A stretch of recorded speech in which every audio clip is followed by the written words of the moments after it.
Dalawang kembot na nga lang at babalik na sa Dubai si Macy's. Kaya napag-usapan namin isang date pa para sulit ang bakasyon. Nagpunta kami sa Davilan Food Park sa Carmona, Cavite ito. Ay ang dami naman pala talagang pagkain eh. Pag pumunta ka dito ng gutom ka, ay mapapalaban ka sa dami ng pagpipilian mong pagkain. O may puto bigas, may pastel,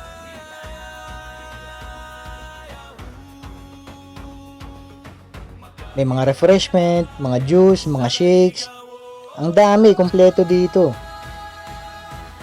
Napanood na namin sa mga vlog dati ito na maraming nagpupunta. Ay marami nga pala ang nagpupunta talaga.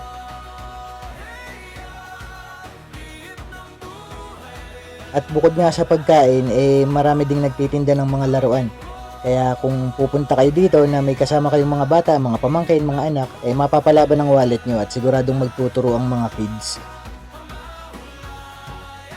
Ang dami nga palang nagpupunta, may mga siklista, may mga rider, may mga lovers, mga pamilya, may mga mahilig magkape, o gusto lang kumain, o gusto lang mandukot, ay hindi, wala naman siguro. Kung meat eater ka nga, sold na sold ka dito eh. Meron din kahit na ikaw ay mahilig sa mga pastries, mga matatamis, meron din, kumpleto.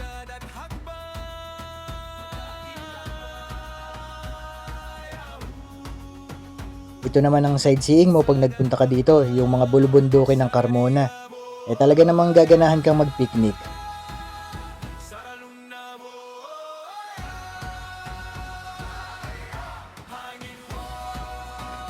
At meron pang tito na nag-flute. Ang galing din naman eh. Presko at maaliwalas yung lugar, kaya masarap puntahan. Ang sarap kumain, ang sarap tumambay. Kahit mamasyal lang, ang sarap. At inumpisahan na nga namin ni Mrs. yung pag-food trip. At ito ang inuna namin, yung mozzarella sweet corn. Isang order na lang yung binili namin, hati na lang kaming mag-asawa. Kasi baka mabusog agad kami. Hindi namin matikman yung ibang pagkain na gusto naming tikman. Sayang naman yung pagkakapunta namin dito.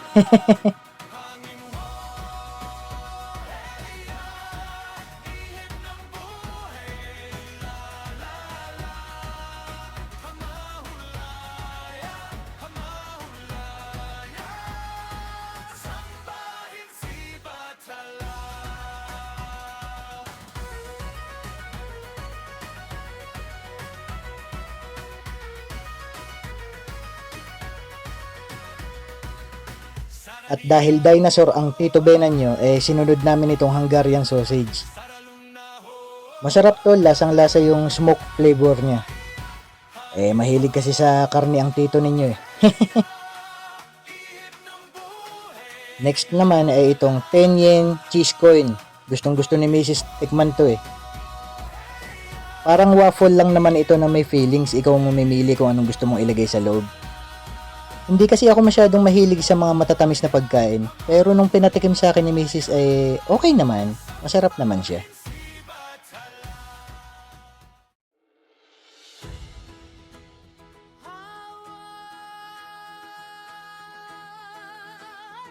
At ang pinakahuli naming binanatan ay itong avocado con yelo. Ay talaga namang bagay na bagay sa init ng panahon eh. Ang sarap ay! Oy mga tito, mga tita, dapat nagde-date pa rin ang mag-asawa ha. Hindi ko mo mag-asawa na hindi na sweet tsaka hindi na lumalabas. Dapat nagde-date pa rin. Kahit paminsan-minsan lang ba. Tandaan, kahit yung edad natin ay nadadagdagan, yung pagmamahal hindi dapat nababawasan. Yee! O siya mga pamangkin, mga tito at mga tita, ako yung magpapaalam na muna. Naparami na ng kain ang Tito Benan ninyo eh. Siguradong maya-maya ay ako'y maghahanap na ng CR. Hanggang sa susunod na gala ulit natin. Ingat kayo lagi at ride safe.